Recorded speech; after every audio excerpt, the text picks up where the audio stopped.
So, ayan na nga mga kamamshi. So, right now, ito yung gagawin natin. Magdi-DIY pizza tayo, no? So, I have here pizza crust. Ayan. So, nabili ko to sa SM. And then, I also have tomato paste. So, konti lang naman kailangan natin dyan. And then, ketchup kasi imimix natin sila. So, I also have here a sweet ham and sweet meaty hotdog. Yan. May cheese yan para masarap. And then, meron din tayo syempre may big time cheese. Ayan. So, eto na nga po ang mga ingredients na gagamitin natin ngayong gabi. Kasi medyo, you know, alam nyo naman, meron tayong may alaga tayo sa tiyan. Kaya, most of the time talagang, or mga ganitong time, nagugutom ako. So, yan. Kaya kailangan, ready tayo at meron tayo laging stock sa ating mga rep. So, try nating lutuin ngayon yan sa may air fryer. So, titignan natin kung maganda ba yung magiging outcome ng DIY pizza natin pag niluto siya sa air fryer. So, come on! Halika na, simulan na natin. Ayan. So, ayan na nga guys. So, ito na yung kinalabasan ng ating DIY pizza. So, isasalang na po natin siya. Actually, dalawa to eh. So, itry ko muna itong isa. So, isasalang po natin yan dito sa ating air fryer. So, mamaya po, tingnan natin kung ano yung maging resulta niya after siya maluto sa air fryer. Ayan, kain tayo. So, ayan guys, isasalang na natin siya no, sa ating air fryer. Ayan. Ito, nabili ko lang itong bago kong air fryer. Kaya, ginagamit ko talaga siya. Ayan. So, ang time niya, ilalagay natin siya sa, muna, adjust na lang natin sa 180 muna. Okay?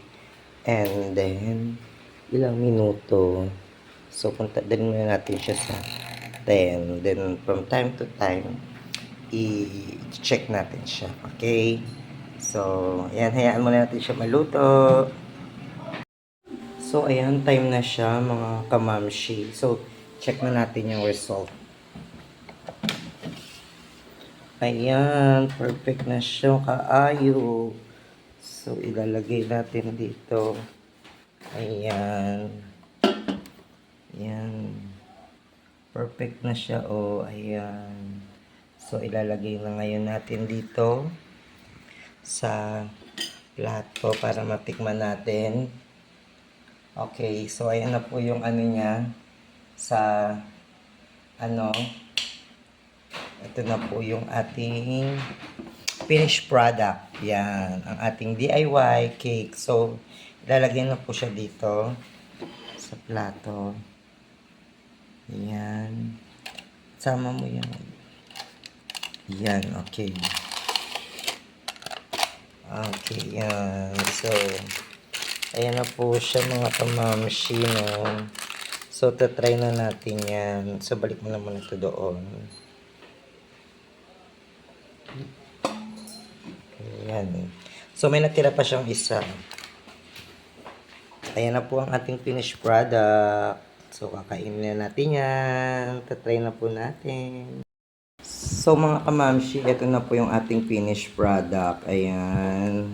So, nilagyan ko siya ng cheese, hotdog, and then onion. Yan. So, tatry na po natin, titikman na po natin. So, syempre, the best partner po niyan ay, syempre, may soft drinks tayo. So, ayan na po, perfect siya. So, tatry na po natin ang ating finished product. Kain, mga kamamshi! So, ayan na nga po, nandito na tayo sa most awaited part, tikiman na. So, ito na nga po, ang ganda-ganda niya. Ayan. So, dahil talagang pag ganitong oras, mga kamamshi, time check pala. So, magto-12 na.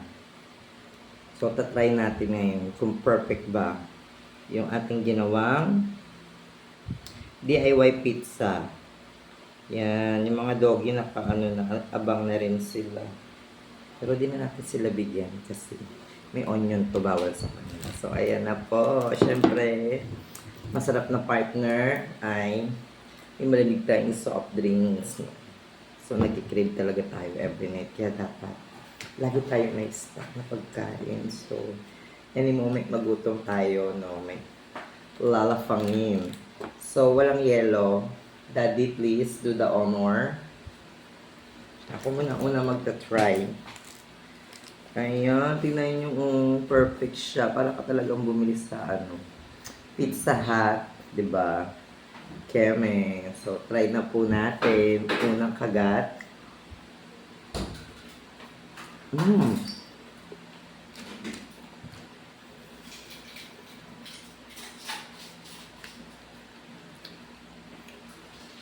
Ang sarap. Furnace. Parang, hindi na siya kailangan lagyan pa ng ketchup ng Greenwich. Kasi, parang, ano na, iba na yung, ano na. Kasi parang cheesy siya, di ba? Ang dami ng cheese, oh.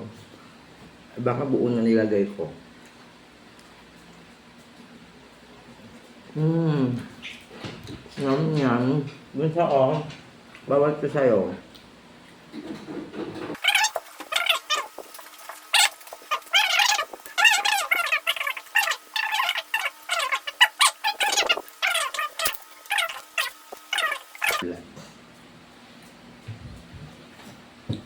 Ayan po, malamig tayo. Inom tayo ng malamig na soft drinks. Siyempre, meron dito hati kami ni Daddy. Di ba? O, kunin mo natin kung ano yun. Huwag mo nalagyan ng ketchup kasi parang masyado ng powerful yung lasa nung ano eh.